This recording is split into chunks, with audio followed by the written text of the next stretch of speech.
Saudações, meus amigos, Cristiano, mais uma vez com vocês, para falar a respeito da Feira Negra. Vocês já devem estar cientes de que até o dia 11 de dezembro, na cidade de São Paulo, tem lugar a Feira Negra.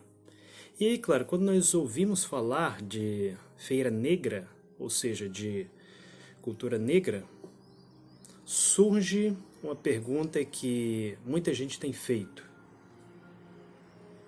E a Feira Branca? Se tem uma Feira Negra, por que é que não deve ter também uma Feira Branca? Afinal de contas, não tem a Feira dos Negros? A Feira dos Brancos, então.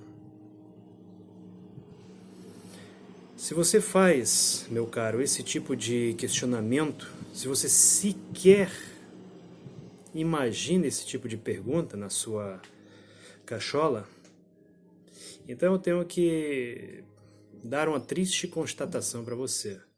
Você é um perfeito retardado.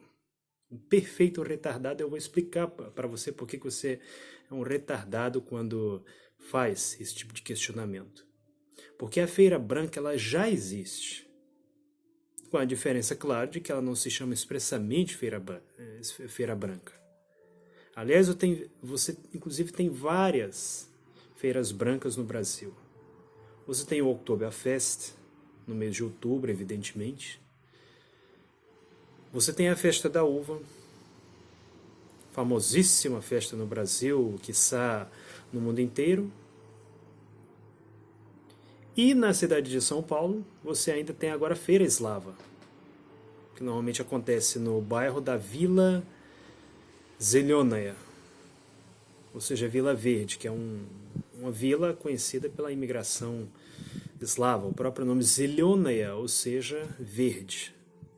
E você tem agora uma feira cultural interessantíssima, no qual você pode encontrar uma série de apetrechos, objetos, comidas, tradições e, pelo que eu sei, até mesmo danças eslavas, tudo isso representado de forma excelente.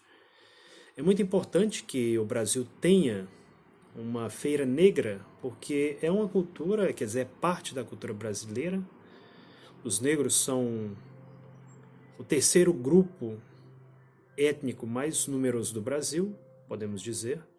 Afinal de contas, o Brasil foi formado primeiramente pelos brasileiros nativos, ou seja, os índios, os nativos da terra, depois os portugueses e depois chegaram os negros.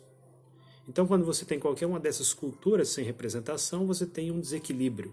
Quando você tem um desequilíbrio, você não tem a harmonia social, você não tem um balanço e, evidentemente, como fruto desse desbalanço, você terá conflitos sociais. E, sem dúvidas, uma das maiores conquistas do movimento negro nesses últimos anos foi exatamente ter conseguido a sua representação. Porque até algum tempo atrás o lugar do negro, pelo menos nas representações artísticas, era apenas na cozinha, ou então na faxina. Enquanto que hoje você vê ele muito mais representado nas artes, em filmes, novelas, exercendo diferentes papéis. Você vê feiras culturais, inclusive, onde as pessoas expõem a tradição, a cultura dos seus ancestrais, de forma interessante, de forma que isso fica aberto para todos. Afinal de contas, a Feira Negra não é uma feira só para negros. É uma feira para qualquer pessoa que visa conhecer não só a cultura negra, como, antes de qualquer coisa, a cultura do Brasil. Porque o próprio termo negro é um termo, convenhamos, questionável. Muitas pessoas que hoje se dizem negros são tidos por brancos, por africanos. A começar por mim mesmo. Eu namorava uma moça de Ruanda, que hoje ela faz curso de piloto na África do Sul, e uma vez ela disse para mim, "You white folks", e eu perguntei para ela, "Gente branca, onde é que você está vendo aqui?" "Não, você." Aí eu, "Não, eu branco, como assim?" E muitos africanos têm essa percepção, que o brasileiro na realidade é mestiço.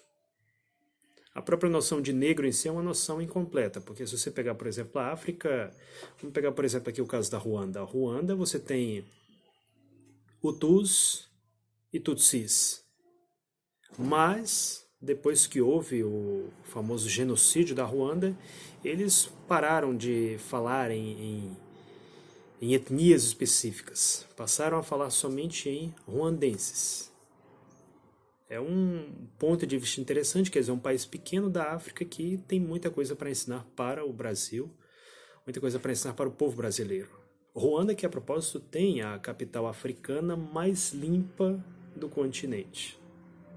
É um país interessante para você conhecer, para você explorar a sua cultura. E qualquer pessoa que se considera um brasileiro, eu não estou falando aqui apenas daquele sujeito que tem o documento, mas pessoas que realmente se consideram brasileiros, que tem um respeito pela cultura do Brasil, deve conhecer a história de seus ancestrais. Sejam esses ancestrais europeus, sejam esses ancestrais índios, sejam esses índios, que a propósito também é uma definição incompleta, porque você tinha centenas de nações indígenas. Você tinha os Baraunas, os Manaós, Tupis, Guaranis, Aruaques, né, dentre outras. E, claro, também a cultura negra, que, por sua vez, também tem as suas divisões. A maioria daqueles que têm ascendência negra no Brasil tem ascendência na África centro-ocidental, ou seja, em Angola. Então, são pontos que são importantíssimos, são de grande relevância e está de parabéns quem organizou esse tipo de evento cultural. Recomendo a vocês visitarem, especialmente no momento em que o nosso país passa por uma verdadeira crise de racismo. Pessoas que hoje não têm mais nenhum tipo de vergonha em externar o seu racismo. Agora, ontem mesmo eu estava vendo os noticiários e estava sendo divulgado o caso de uma médica que foi rejeitada pelo seu paciente simplesmente porque é negra. Uma situação completamente absurda, quer dizer, o sujeito precisando de atendimento médico e simplesmente pela cor da médica o sujeito rejeita o atendimento. Isso não é a primeira vez.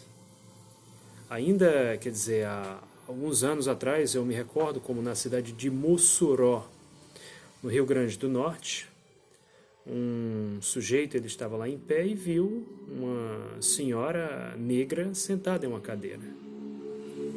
E ele começou a gritar, a fazer um escândalo com ela, dizendo que aquele não era um assento para negros, não era um lugar para negros. A grande infelicidade dele é que essa senhora negra era uma juíza de direito, que na mesma ocasião acabou dando, merecidamente, voz de prisão a esse indivíduo. Mas, infelizmente, com o novo presidente da Fundação Palmares, que nega o racismo, que nega a psicologia social do racismo, os seus problemas, os seus prejuízos à sociedade e especialmente à continuidade do Estado brasileiro, podemos ver mais situações como essa se repetirem contra pessoas de cor negra que infelizmente não são juízas e que exatamente por isso podem ter um maior prejuízo.